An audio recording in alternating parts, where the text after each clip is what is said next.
Hello and welcome to the Organic Gardening Podcast. I'm Sarah Brown and I'm joined by my friend and colleague Chris Collins. Every month we bring you the best from organic gardening, inspired by our colleagues at Garden Organic.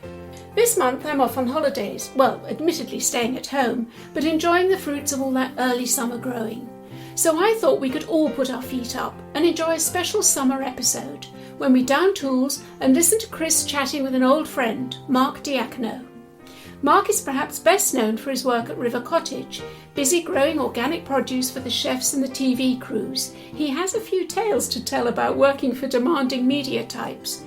But since then, he's opened his own place, Otter Farm in East Devon. He and Chris discuss the special crops he grows there, like the pecan nuts and the Asian peppers. And they discuss Mark's latest publication, the cookery book called Sour. Like all the best podcasts, this is a chat between old friends on a subject dear to their heart. You'll notice that though they met not so long ago, it was in a busy, bustling London cafe.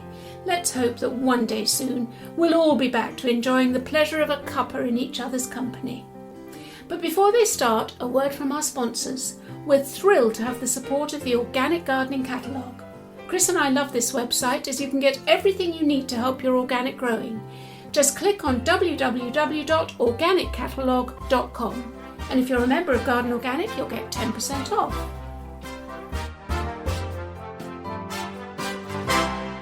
Well, I'm here with Mark Diacono.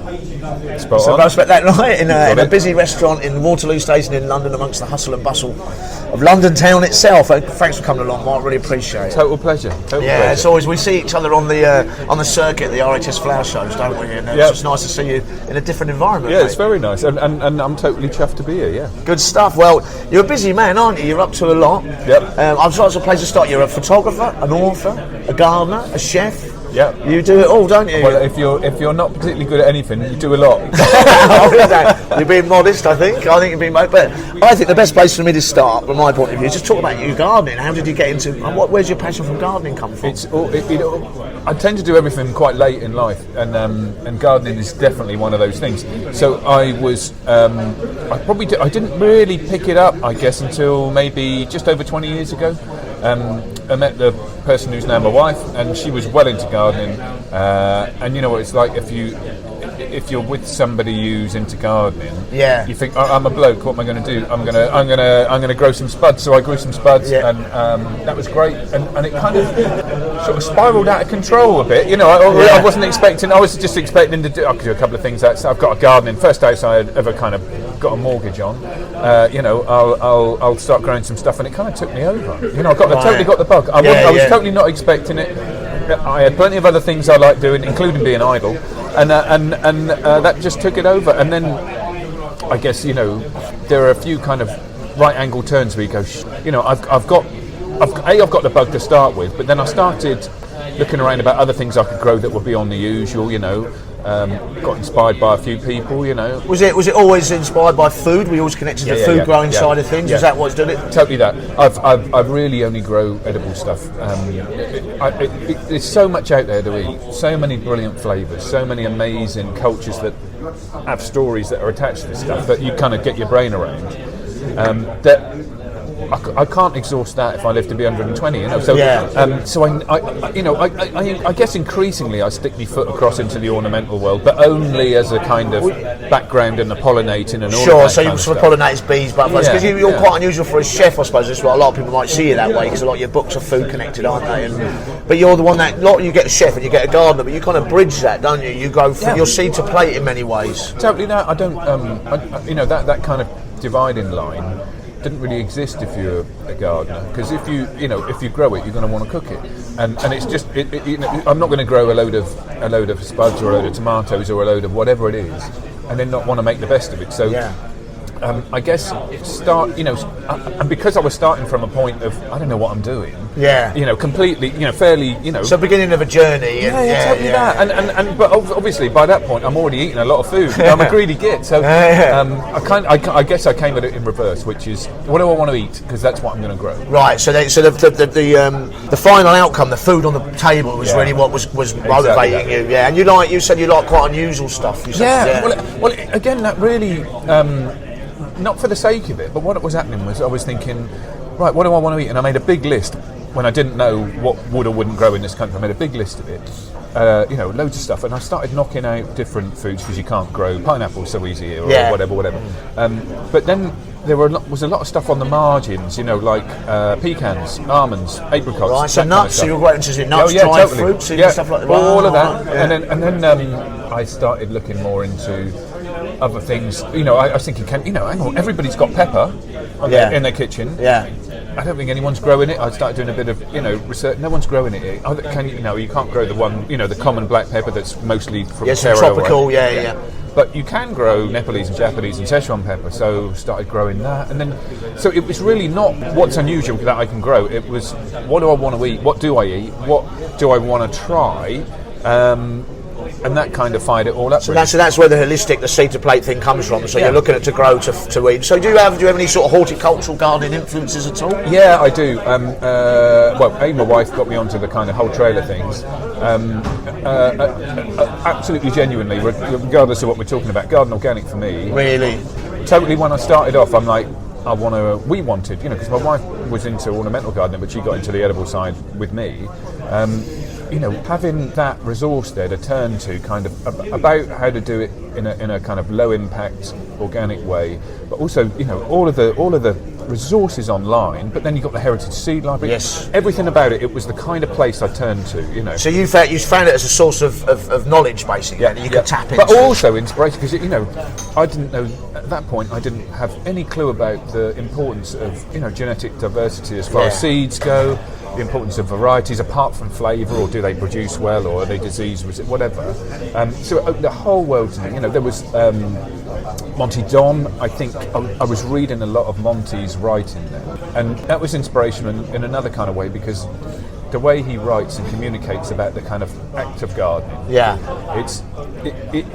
it draws you in, and he's an incredible communicator. He really is. Yeah. He really is, and I'm lucky enough to know him now, and he has that ability to kind of bring you into the magic of it. Which isn't always not very easy to do, and also he does take it a bit off the industry, I suppose, because he's seen as a bit of an outsider, isn't he? So he's had that on his hands to deal with as well. And all of his peat-free stuff and all of that. I was going to say, that was just going to come on, because you're quite organic, aren't you? Mm-hmm. It's very important to you to be organic. Totally. Why would you not? I don't understand why you would want to. Why would you want to place a heavy footprint when you can place a lighter one?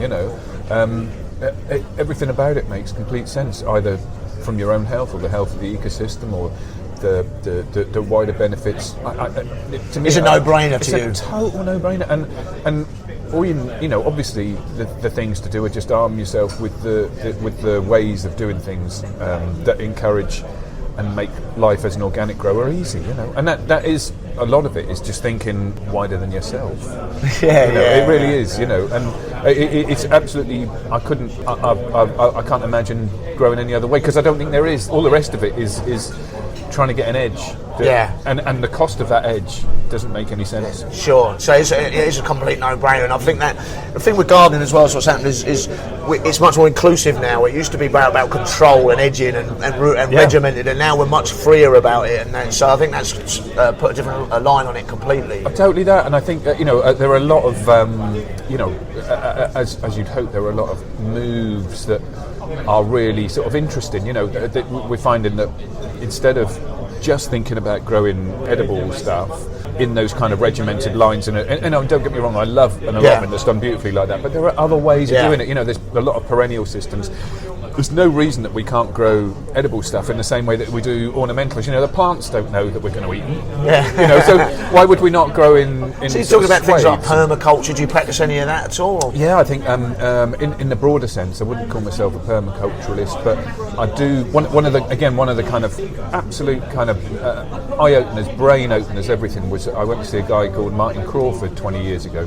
He's down in Totnes, and he's perfected is probably he would not say that, but he's certainly taken the whole idea of forest gardening and growing in tiers and kind of mimicking the system of a young woodland to another degree. And I went to his forest garden when it was very young, which is 2 and a bit acres of the most extraordinary. But it's like Willy Wonka. You're walking around picking stuff, going, oh, there's almonds. Oh, look, I've got some Szechuan pepper. Oh, papayas here. There's apricots there's an understory of endless herbs and climbers in between, and it really opened my mind to the fact that on an allotment what we're doing is growing in absolute opposition to the trajectory that nature wants us to take. I'm not dissing it in any way, but I wanted to try and grow in kind of harmony and in 3 dimensions, up through these tiers, from the underground to kind of higher, up to the tree canopy.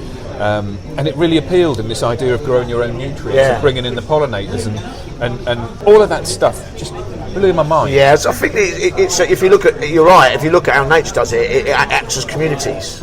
So you'll get tiered planting and it all interacts, and that then if you're doing that in your own garden, that suppresses weeds, reduces watering, you don't need pesticides, it all kind of leads into each other. All leads, and one of the big things I think is that we have to learn to the importance of how much energy we put into a system to get food out, and the further we make it away from the kind of natural processes that want to occur, the more energy we have to throw at it. Yeah. And in our the more expense, basically. Everything.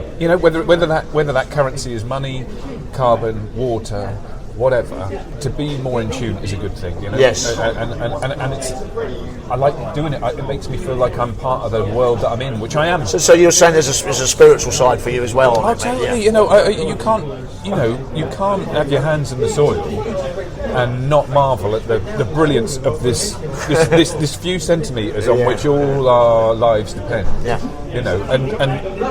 I mean, genuinely still, I sow seeds and it staggers me every year that it's well put. It's a miracle, isn't it? It's a little miracle. It's totally that, and it still amazes me. It's still the magic. I love the way that never fades. I think as a gardener, I've never that hasn't. In fact, it grows. It's not reduced. I always find that the simple acts of soil and germination just absolutely mind blowing. It's extraordinary, isn't it? And everything about it is life enhancing, I think. Yeah. And it does, in its really peculiar way, make you realise that we are, while we might be here for a short time, we are part of this bigger thing. Coming on to a completely different subject, and I suppose in a little ways, everyone would like to know about your time at River Cottage, I suppose, because that was a big thing for you, wasn't it? That's fun. And but that was working with TV crews. It's kind of the opposite of being in a garden in a little way. So a little bit of insight into that might be nice. It was really funny. Yeah. It was really interesting. It was all happy accident, Hugh and I knew each other a little bit. Somebody left River, the first head gardener left. Can you get involved? Well, not really, because I'm doing Otter farm already. Can you run a few courses? Yes, I can. So I started running a few courses. Next guy left. Can you kind of set the scene for the broader garden team? So I got involved that way, and then back then when the series was on all the time, series after series after series. Yeah, because it was big news, wasn't it? Big news. It had a huge impact, and you felt very much like you were involved with something that was doing a lot of interesting stuff. With a lot of reach, and it was a lot of fun because, again, the ethos is there. The organic, they're doing everything in harmony. The whole plot to plate thing, the sense that it's building community and ideas and all of that. But as you say, you can't. You're not just growing stuff and then it goes to the kitchen. That's it's not a bigger version of your home. You've got to, because you want to reach people, so you have to grow it to timetables. Sure. To an editor's timetable, which is really interesting because you've got them trying to combine the two worlds of making television and growing stuff, because they're not the most patient people in the world. No. So that kind of relationship of how you go, well, this is seasonal, this is going to happen at this time is quite difficult to do, quite tricky to do. It's very tricky because they're going, look, we're down then to do the filming, so it would be great if all of the Celeriac was ready then, or all of the mulberries were ready. Well, guess what? It's not just up to me and you. There's the weather here. There's all the other stuff. There's keeping the chefs off the stuff as well. So lots of fun. But, good time. So I suppose he must have had, because when you look at it, must have had a good crew of people there. They all look quite relaxed, and because that kind of plays a big role in it as well. I think it was there was a good bunch. Chefs were great. Garden team was brilliant. We knew that we were doing something quite interesting, that it was not just doing it all for the people who were coming, but it was reaching a bigger audience, so you get quite a buzz, it was good fun. And Hugh himself seems very dedicated to it all. Totally that, there was no, he's very dedicated to the organic, very on it about the broader issues while making the everyday kind of thing fun and the message easy. I wonder, I always thought, you know, it'd be great to take that, what he's done, and try and put it into an urban, inner city area, wouldn't it? Do you think that would be quite a challenge, wouldn't it? Where if you could get a community gay sound and an estate in Southwark and put that ethos into it, because one of the problems you have is it feeding down to the sort of the working class, for want of an expression. Totally that. And that to me, you know, I'm very much from that background, and I'm you know, I'm very aware that it's easy to convince you know, the middle classes to spend a few quid and do it that way. You know, that's all great and fine, but I'm very much about trying the obesity crisis tends to happen amongst the more poor members of society, so it's kind of to be interesting change for someone like you, I suppose, or maybe we could have a go, I don't know, but just try and take it into that sort of urban sort of environment. It's interesting, one of the threads that we did, actually, we went to a fairly working class part of Bristol, found a bit of land that was attached on the back of this estate, and the families all locally got involved, and that's still, that's still going, and that must have been, I mean, where are we now? I mean, that must have been 12 or 13 years ago. You have these farming is in Bristol. So you've got Bristol's very good for it, but there are these movements, Incredible Edible, you know, people that work for School Food Matters, Garden Organic do a lot. I think that, so the will is there, isn't it? And I think what it needs is the PR, the boost in the sort of, in terms of the way the media treat it. Because it works. You know, you see it time and again, and everybody involved makes that connection between plot and plate, the importance of where your food comes from, the relationship between that and economy and health, and all the other things that we know are so huge about gardening. And you've got that amazing ingredient, and that's people. You know, and if it's done well and fun, everybody has a good time, you know. So was it difficult working for chefs, having to grow for chefs? I mean, they're notoriously fickle, aren't they? They're a pain in the bum. and it's interesting because, you know, they're a pain because, understandably, they want lots and lots of stuff regularly arriving, you know, as a rule. And you've got the weather, you've got a camera team, you've got the TV crew, you've got all of that. But also, they just want to come along and just they want it on tap. I call them they're not if you're on a building site, they're like the bricklayers. They want the cement there at that spot, perfect texture at that time, and if they don't get it, they get humpy. That's exactly how it is. And what I like to think the best thing to do is that the gardener's job is to educate the poor devils. Educate the poor devils. Well, I'm quite ardent about this. You know, you're not cooking anything unless I grow it, mate. That's kind of how I sort of feel about it. Exactly that. But you had gardeners there as well. They're a team of gardeners. Lovely team, and that's the thing. You know, the good thing about it was that it was very outward facing. You know, you had people down there every day doing courses, coming down for various things. There was the telly stuff. There's obviously all. It's a right hive of activity. I suppose it still is now, is it? I haven't been down for a little while, but there's always a lot going on. There's a lot of courses run, you know, and I know all the food there kind of feeds into all of that. So, it's. But there are so many other organisations doing things out there now. So many different places scattered around. So it's done its job then, because it's pioneered as well. I always say the same about Garden Organic, is where they kick this ball rolling, and now there's multiple stuff going on, and that's ball in net, isn't it? Really, that's totally a goal. And hats off to it. The thing I think that maybe we need to do is as an industry, is find a way of collaborating more, so that things aren't being reinvented everywhere, but that we bring together. We can be, as a nation, we can be a bit ivory towery, can't we? I'm doing this here, we're quite competitive, and I think that joined up thinking needs that, and I think the way we're perceived in the media, maybe we can work on a bit more, maybe.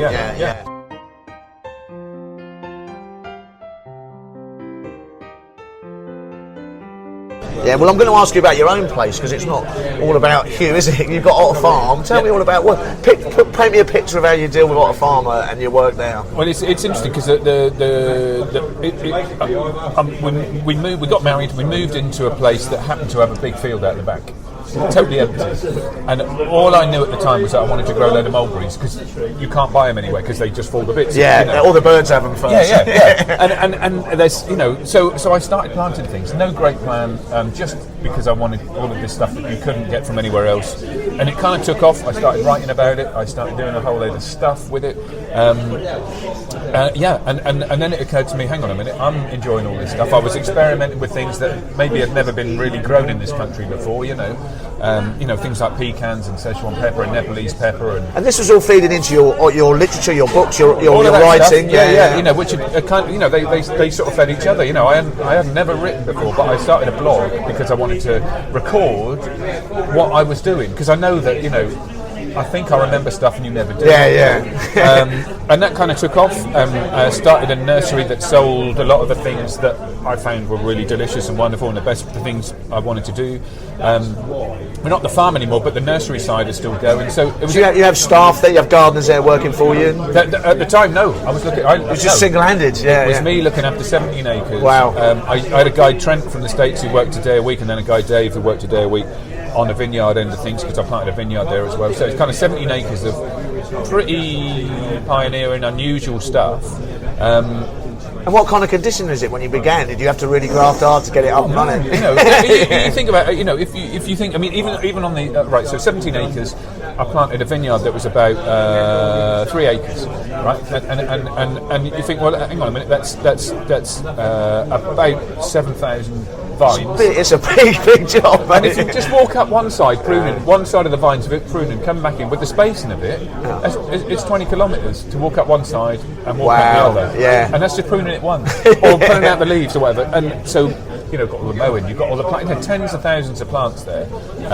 But I did it, maybe over 15 years or so. That's amazing. That is amazing. And it's great because, and you have these, I had these magical moments where I remember strimming underneath a pecan tree, right, that I planted, and they take ages to get going because they send all the roots down forever. And I sat down, it was a hot day, I sat down leaning back against this pecan tree, and I'm thinking, has anyone, I don't suppose they have, there's nobody probably in this country before who's sat down in a pecan orchard that they've planted in history. Yeah, I don't think they probably have, because I've certainly not heard of it. and there's the odd pecan around, you'll find them in some of the arboretums and stuff. But I planted this orchard for nuts, and it had all been entirely because they come from the southern states of America. And this is one of the things I love about gardening, right? The connection with other cultures, but other people, even if they're dead. It's an industry of share, or a subject of share, isn't it? Yeah, because somebody's seen pecans growing in the Mississippi Basin, right?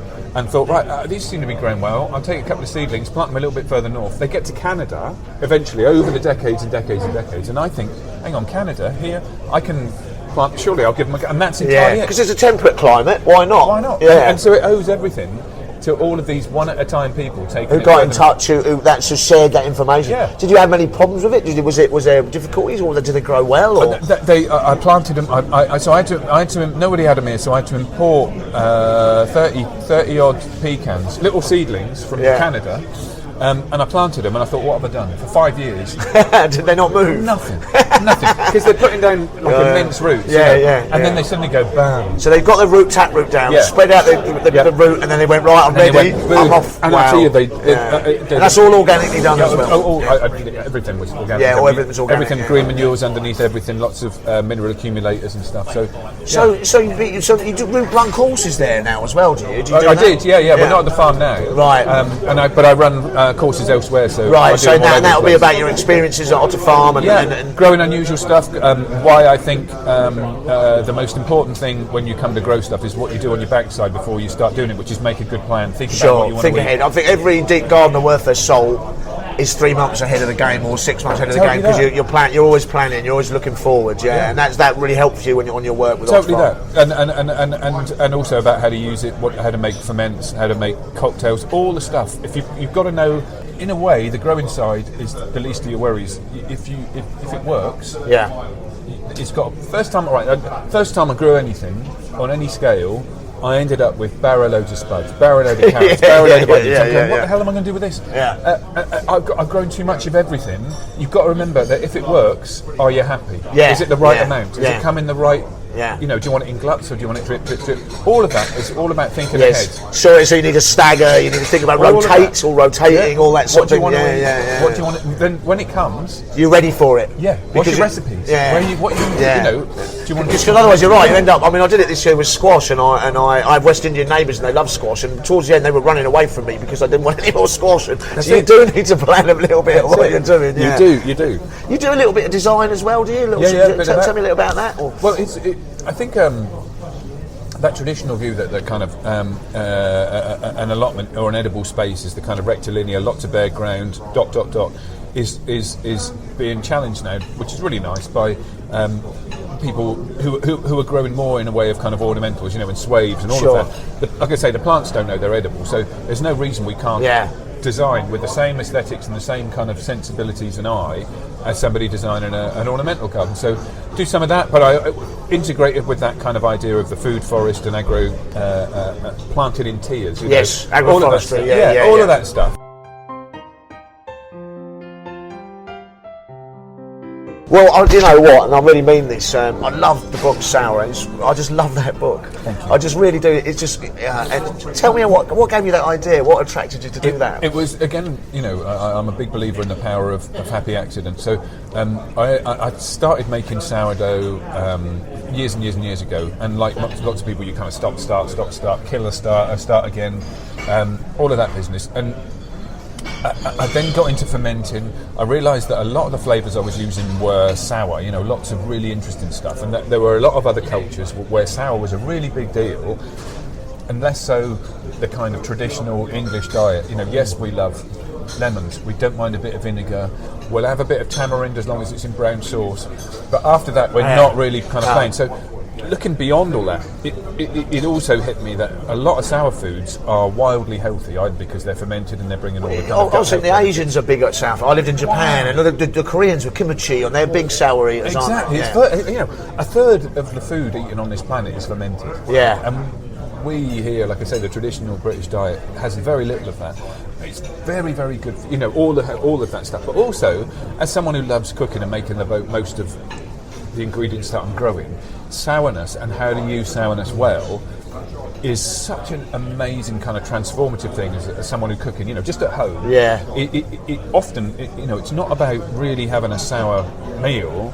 It's about just using that little tweak of this, a little squeeze of lemon over the top, brightens everything up and brings out all the other ingredients. So it lifts the meal, you exactly, think, exactly that. It's interesting in the book because your passion comes over in it a lot, but also there's a touch of science in it. So you've got these amazing recipes, but you've brought those other two things into play, and I think that makes it really, really strong. Well, it's really interesting. At the same time as the book was being published, there was a professor in California who's kind of made the connection between sourness and our reaction to it. Because if you watch kids, right, if they're going to suck a lemon, they pull that face, but then they go back in. Yes. And what's happened is, millennia ago, we lost our ability to produce vitamin C, and a couple of other chemicals. Now we've developed this kind of genetic disposition towards the sour. That's the way we, right. And like I say, that whether it's down the road of citrus or whether it's the fermented food, sourness we tend to read it as health giving, even if it's like whoa, but it's not that repel as in bitterness. But it's not saying poison. It's saying wow. It's making a statement. Almost. It is. And that's one of the things I love about sourness is that you get a thrill off it in a way that you can't in any of the other tastes. If you have a Tom Collins, which it's not hard to like, plenty of gin, plenty of lemon juice, plenty of something sweet like ginger rosemary syrup. You have one of those, and you're like, right, I can do anything. And it's part of it is the reaction to the wild amount for that sour here. Do you think we've been numbed a little bit by excess sugar and salt? Totally that. When I was a kid, even though they were false sours, I loved me sherbet lemons. I loved lots of vinegar on chips. A sherbet dib dabs. Salt and vinegar crisps. All of that stuff. Really big deal. But our whole diet has become so dominated by sugar. Yeah. But it's like giving up sugar in coffee or tea.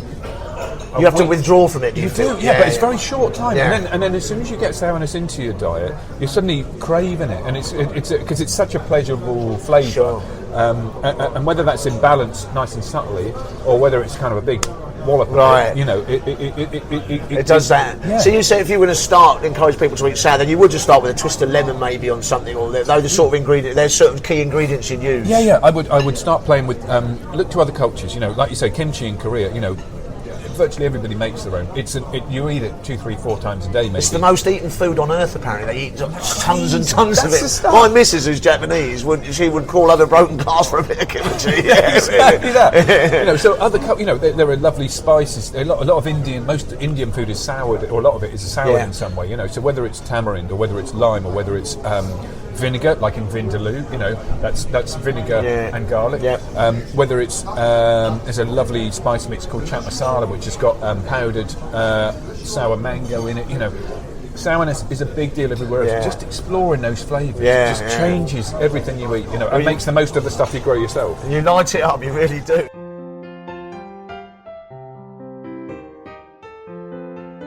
I love the expression "lucky accidents." I mean, if I take anything away from this interview, it'll be that.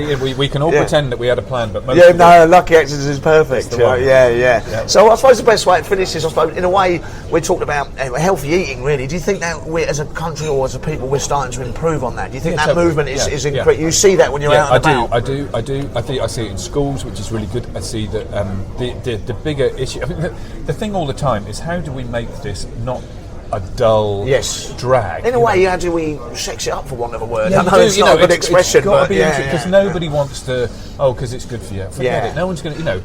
We have to communicate the things that are there, which is the pleasure of growing, the vitality, the brilliance that comes out, all the excitement that goes with it, because it isn't just about eating; it's a whole experience. It's spiritual, it's satisfying, it hits all these buttons, and all. If you think about if you're growing well, growing organically, if you're doing the process, every part of it improves all of the big issues, whether it's your personal health, whether it's connectivity with other people in your community and beyond, whether it's an awareness of other cultures and what they do, whether it's climate change, whether it's nature of the soil and how important that is to us, whether it's fitness, whether all of that stuff is so crucial, and it's all brilliantly seen and communicated and done through the thing of gardening. It's really nice to hear just a positive sort of attitude. Well, that's what it is. Because you just hear so much stuff that brings you down, and actually when you're out on the ground doing what we do, and I don't think we're people that seek spotlight and applause, we just crack on with something that we're passionate about, and you can use coming right through, and it's just people feed off that. Totally that. And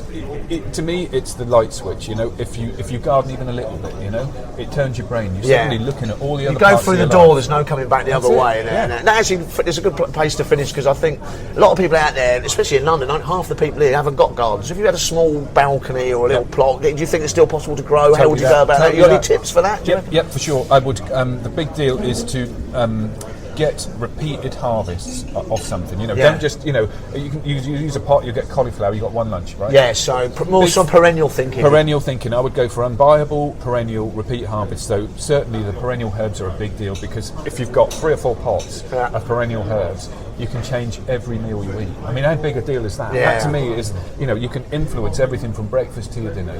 Everything. And you don't need masses of space to do it. And if you want to grow some climbing beans, some kind of structure on your balcony, the more you pick them, the more you get. The more you pick them, the more you get. And all of that stuff is really important. So repeat harvests, big flavours, perennial, low maintenance, all of that stuff. You can still totally change how you eat from a few pots. Perfect, mate. It's been an absolute pleasure, Mark. Here amongst the hustle and bustle of London town. Thank you, mate. That is excellent. Cheers, mate. Well, I'm rushing off to buy his book. I'm told it has a recipe in it for orange and cardamom gin. If you want to visit Otter Farm, then go to Mark's website, www.otterfarm.co.uk, where you can find information about his courses, events, and even plants and foodstuffs online.